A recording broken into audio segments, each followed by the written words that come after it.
Bienvenue, bonsoir à tous. L'actualité sur RTI 1 est marquée ce soir par la pose de la première pierre du pôle gynéco-obstétrique et pédiatrie du CHU de Cocody. À l'issue des 24 prochains mois que vont durer les travaux, l'offre des soins sera considérablement améliorée, notamment à l'attention du couple mère-enfant. C'est un projet d'une enveloppe globale de 26 milliards de francs CFA. Le Sénat renouvelle son bureau. La rencontre de ce jour à Yamoussoukro, la capitale ivoirienne, a également permis d'affecter les sénateurs nouvellement élus au sein des différentes commissions permanentes du Sénat.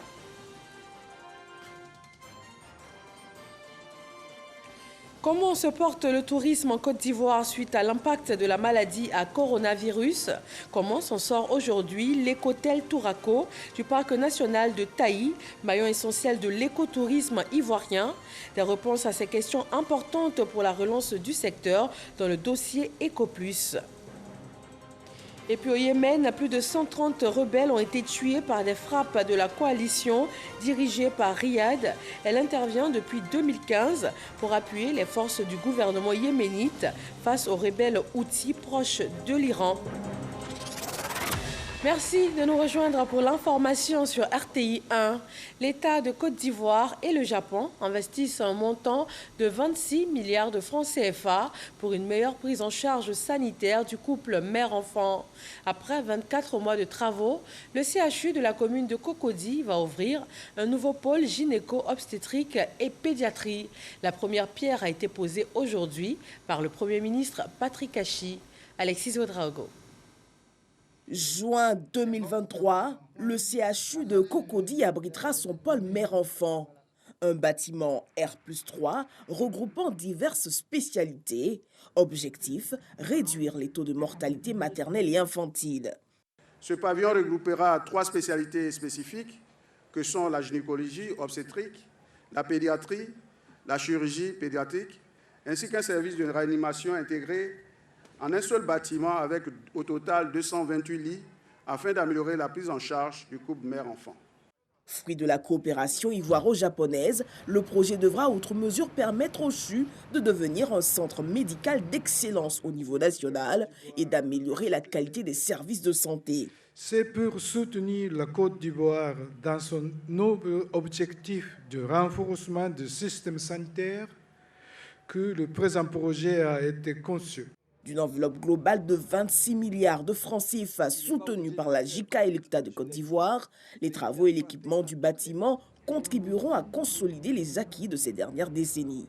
Ce projet, en plus d'étoffer fortement le plateau technique du CHU de Cocody avec des équipements de pointe, va permettre à cette structure sanitaire incontournable pour la population de jouer son rôle, celui d'être un véritable pôle d'excellence pour la formation et le renforcement des capacités opérationnelles des agents de santé intervenant sur ces enjeux.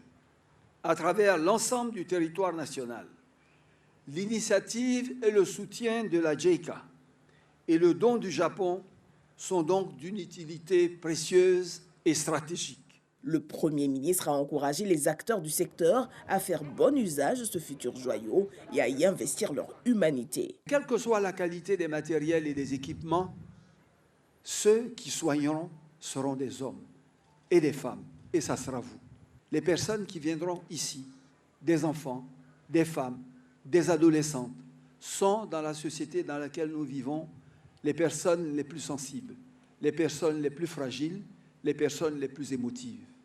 Et ces personnes-là, en plus de l'équipement matériel, en plus de la technique que vous aurez, auront besoin de votre amour, de votre affection et de vos sourires.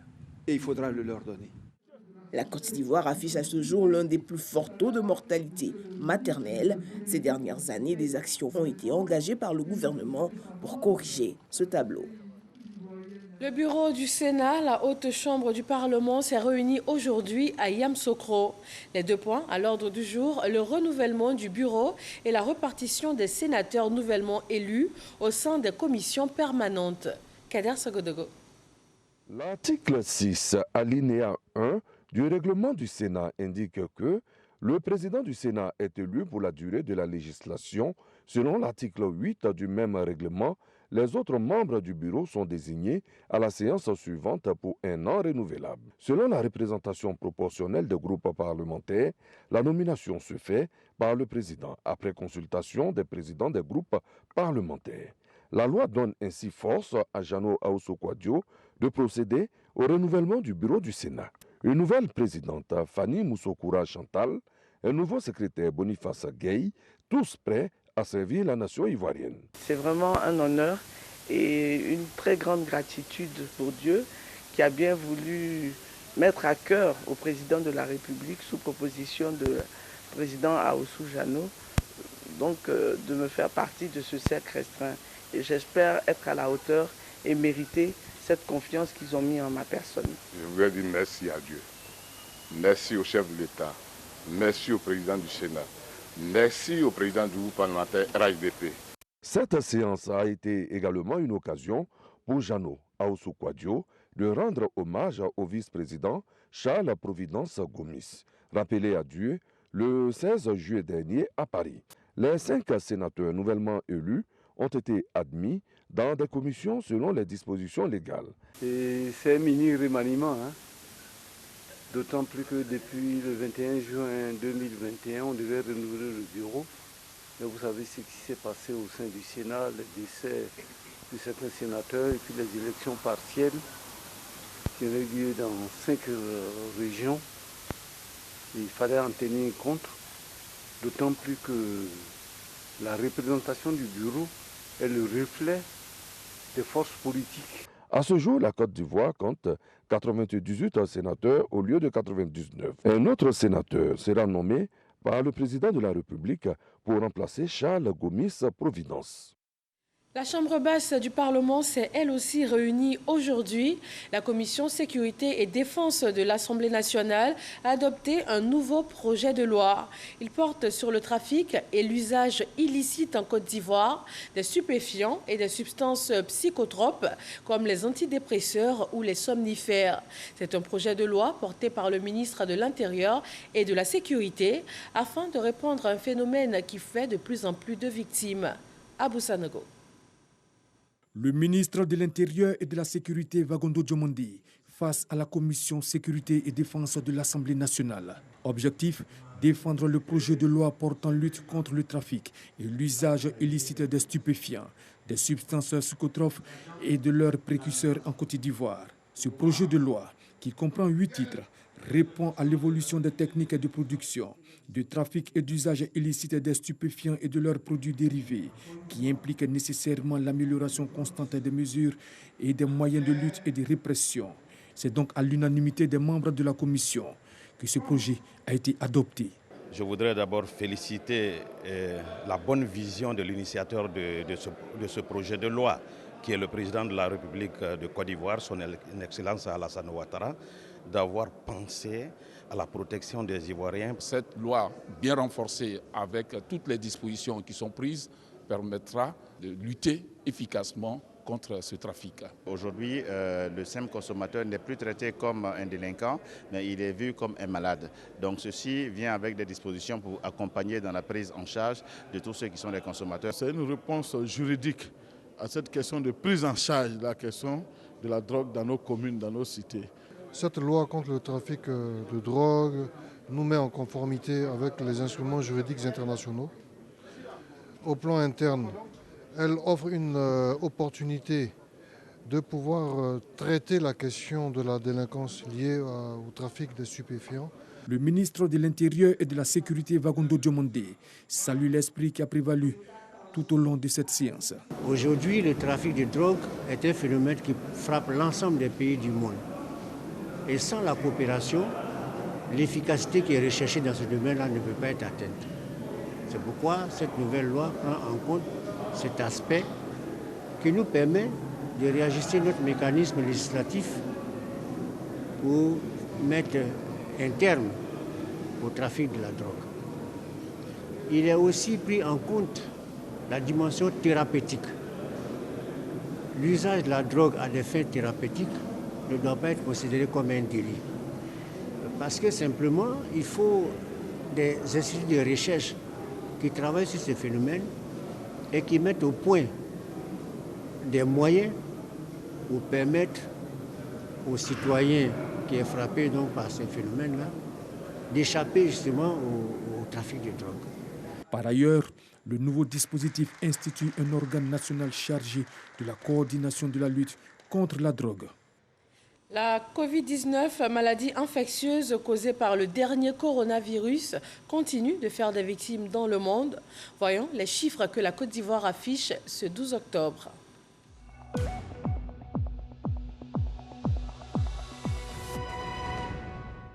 49 nouveaux cas de Covid-19 en Côte d'Ivoire, 98 personnes déclarées guéries et 3 décès. 2 664 916 doses de vaccins anti-Covid ont été administrées du 1er mars au 11 octobre. Et cette pandémie à coronavirus impacte fortement le secteur du tourisme. EcoPlus ce soir fait un zoom avec les conséquences sur l'écotourisme ivoirien. Et pour cela, nous vous conduisons à Ecotel Touraco, situé à l'orée du parc national de Taï. Ce complexe, en plein milieu de la nature, est un important chaînon de l'écotourisme ivoirien. Et il connaît aujourd'hui des difficultés du fait de la pandémie. Les touristes étrangers, la principale clientèle, se font rares. Et c'est un manque à gagner, aussi bien pour les populations riveraines que pour l'Office ivoirien des parcs et réserves. Jean-Luc Mangbo nous conduit sur place.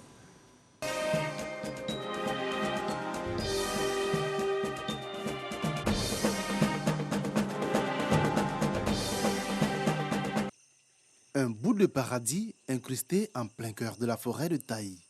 Cette image a toujours été collée à l'écotel de Djorotou, dans le Bas-Sassandra.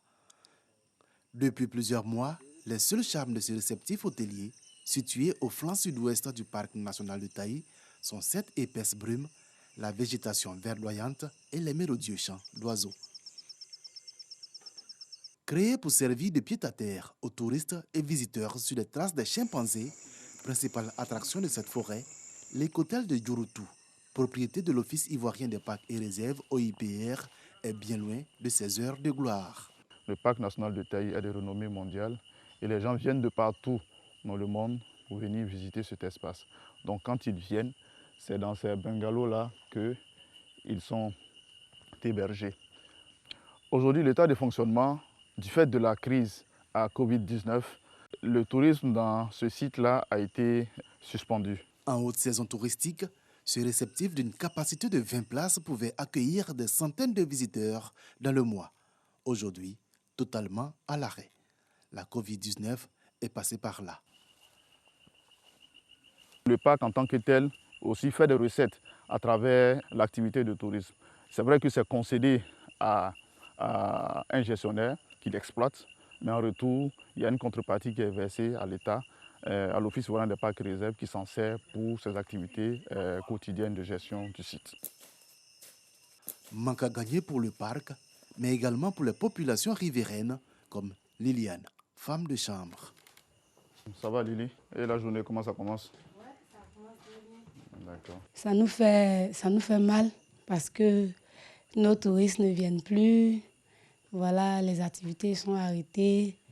Vraiment, on prie pour que ça puisse répondre, pour qu'au moins on puisse encore au moins travailler comme on le faisait avant. Le fait de travailler ici, ça m'a donné les moyens de faire mon atelier.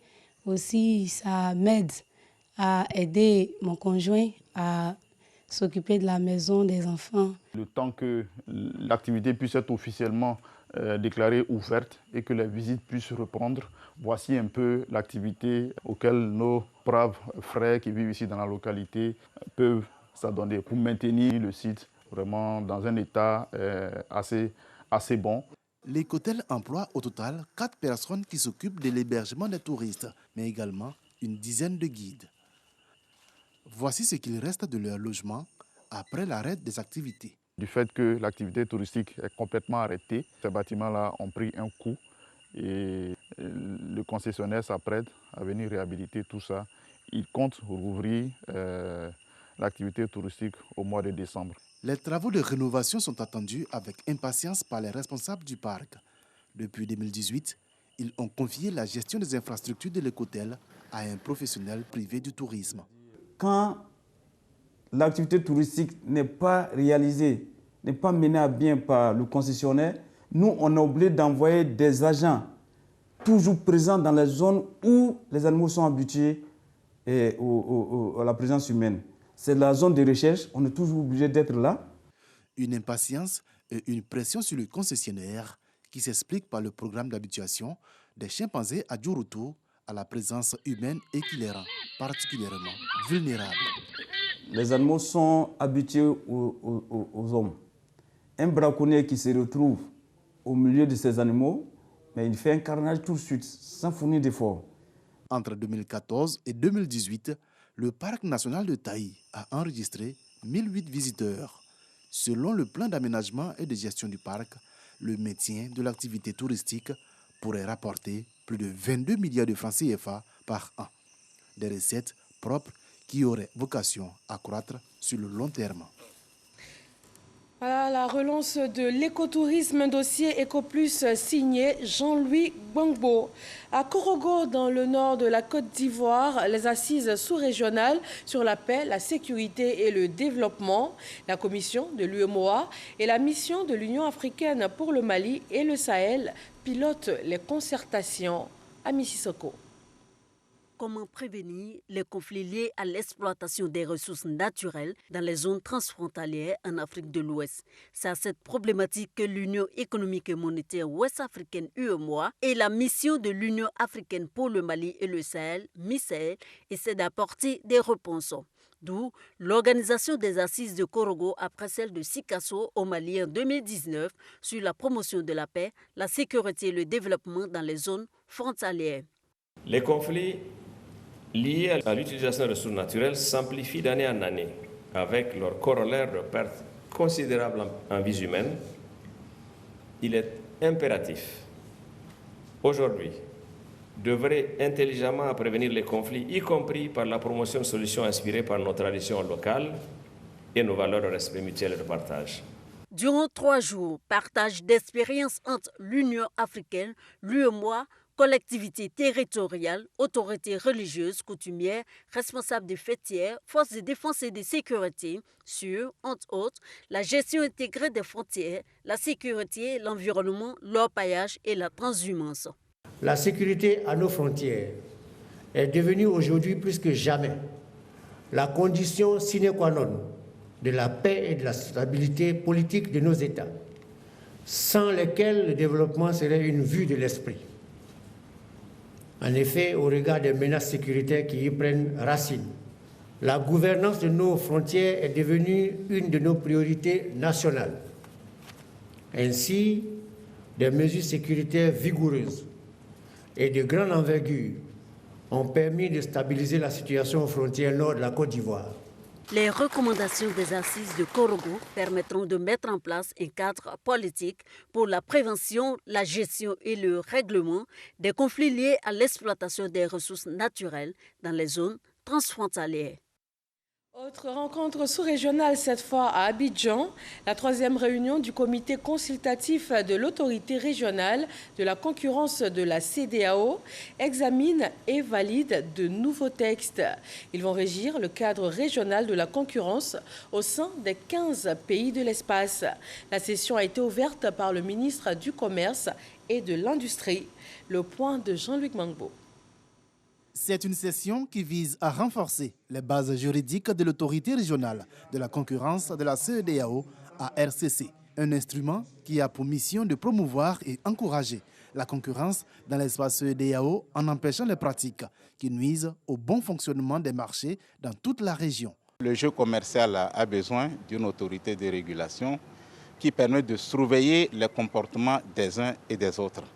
Donc, quand cette discipline est imposée dans votre espace commercial, cela assure, rassure et attire les investissements étrangers. Attractivité de la région et discipline du jeu commercial, la RCC assure surtout la promotion de l'intégration économique et la croissance dans chacun des États membres de l'espace CEDEAO. Le principe fondamental est de tout mettre en œuvre pour créer des chances égales pour toute personne physique ou morale, pour toute PME ou toute grande entreprise opérant dans la région afin d'assurer une concurrence saine, loyale, de promouvoir l'efficacité, la croissance de la productivité l'innovation, la croissance et le développement économique. La réunion implique les cadres de l'autorité régionale de la concurrence ainsi que ceux de la direction des affaires juridiques de la commission de la CEDEAO. Tous procéderont à un examen final des textes sur la concurrence et feront des recommandations à la réunion des ministres en charge du commerce de l'espace. La lutte contre la corruption, spécifiquement dans les marchés publics, mobilise toutes les attentions. La société civile se forme afin de jouer son rôle de façon efficace et indépendante. L'Autorité nationale de régulation des marchés publics vient de lui donner les armes nécessaires pour y parvenir. Jean-Marc Djadji. L'Autorité nationale de régulation des marchés publics, ANRMP, veut donner à travers cette formation les outils nécessaires à la société civile pour un meilleur suivi et contrôle des marchés publics. Cela permettra une saine appréciation des actions menées par le gouvernement. Apprécier, ça peut être apprécié sur le plan positif, tout comme sur le plan négatif, et apporter des mesures de correction et faire être une force de proposition pour que l'ensemble des projets mis en œuvre contribuent à améliorer les conditions de vie des populations. C'est ce schéma de suivi qui a été présenté aux participants lors des moments d'échange et de partage. Cette formation voulue par l'ANRMP rendra le contrôle citoyen efficace et effectif pour des projets de qualité et surtout durables dans le temps. Il était bon de sensibiliser cet acteur important-là quant aux innovations du Code des marchés publics et tout ce qui s'ensuit. Je vais parler aussi de la réglementation, du cadre juridique, institutionnel et réglementaire, et des sanctions, du rôle même qu'ils ont au niveau des marchés publics. D'autres formations sont prévues, elles vont s'étendre à plusieurs groupes.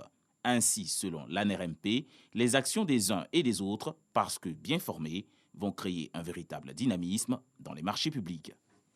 Et on parle éducation. Le groupe scolaire Tchagba Laurent, c'est une superficie de 6145 mètres carrés pour une école maternelle, 3 écoles primaires et une cantine scolaire avec un effectif total de 1260 élèves.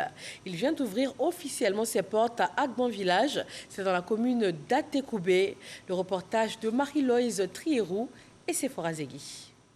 Le groupe scolaire Tchagba Laurent, d'une superficie de 6145 mètres carrés, est composé d'une école maternelle, d'une cantine scolaire et de 3 écoles primaires de 6 salles de classe. On est heureux de Tchagba Laurent. Ce qu'il a fait pour nous là, en tout cas, il n'y a pas quelqu'un qui a fait ça dans Agban là, c'est lui seul. C'est vrai que c'est dans le village d'Agban, mais l'école n'appartient pas à Agban village. L'école appartient à toute la commune d'Atekoubé. Ces infrastructures sont offertes par Laurent Tchagba, député d'Atekoubé et par ailleurs fils d'Agban Village. Une initiative à pérenniser selon la tutelle. Monsieur le ministre de l'Hydraulique, vous mettez un point d'honneur à assurer l'accès équitable de tous les enfants de votre communauté à une éducation scolaire de qualité. Chers collaborateurs et chers élèves, votre responsabilité est engagée pour faire en sorte que le groupe scolaire Tchagba Laurent porte fièrement son nom. Lui-même, ancien élève de Agban Village, Laurent Tchagba, le député d'Atekoubé, a rasé l'ancienne pour en construire une nouvelle afin de l'adapter aux normes actuelles. Construire ce groupe scolaire pour le compte du village d'Abidjan-Agban et le remettre officiellement aujourd'hui à l'État de Côte d'Ivoire est la réalisation d'un rêve que j'ai mûri depuis des décennies. Le groupe scolaire Tchagba Laurent accueillera dès lundi ses 1260 élèves. Dans l'enseignement supérieur, professeur Sidibé Vali est un homme bien connu. L'homme porte avec brio plusieurs casquettes. Il est administrateur, écrivain, chercheur et enseignant. La communauté scientifique universitaire de Côte d'Ivoire lui a rendu hommage. Théodore Zouzou et Franck Quadio. Centre de matériel scientifique à Cocody. Des étudiants, leurs parents et des enseignants en grand nombre. Et un homme porté au firmament du mérite de l'art de la dialectique. L'ex-directeur de l'INS, formateur de formateurs et auteur de plusieurs œuvres théâtrales, Sidibé Vali, ce spécialiste de la littérature africaine, notamment de Bernard Dadi entre autres, est admis à faire valoir ses droits à la retraite. Une initiative du laboratoire des sciences de la communication, des arts et de la culture en collaboration avec le groupe de recherche en arts spécial. Dis un grand merci au professeur Waly Sidibé, non seulement pour tout ce qu'il a fait pour chacune et chacun de nous, mais aussi et surtout pour avoir accepté, au détriment de son humilité et de sa modestie, la tenue de cet événement d'expression de notre gratitude à son endroit. Acclamation nourrie lorsque le professeur Sidibé Waly fait son entrée dans la salle en compagnie de son épouse. Ancré dans l'écriture théâtrale, il fait lui-même une scène avec sa mère scientifique, fortement applaudie. Des présents sont ensuite remis au couple à l'honneur. C'est dans cette atmosphère que viennent les témoignages. Ma rencontre avec Sidibé date des années 72-73. Pour les gens de ma génération, quand vous êtes au lycée, vous cherchez quelqu'un qui vous a plu. Et puis vous marchez selon sa voie. C'est ce que j'ai fait avec Sidibé. Une marque de reconnaissance qui ne peut laisser le distinguer indifférent. Je voudrais vous remercier pour ce geste. Regardez cette salle. Ça me rappelle mes cours de théâtre à l'Amphi 7, où il n'y avait pas de place pour les étudiants. Merci. Merci à vous. Merci à vous. Merci. Durant 44 ans, 19 jours, cet humaniste, ex-maire de Ménignan, dans le nord de la Côte d'Ivoire, a formé une partie de l'élite intellectuelle ivoirienne à travers ses œuvres, ses enseignements, ses colloques et conférences. Il exhorte désormais ses disciples, étudiants, à privilégier le travail, celui accompli consciencieusement. La ministre de la Femme, de la Famille et de l'Enfant donne un nouveau souffle à la réflexion sur le genre.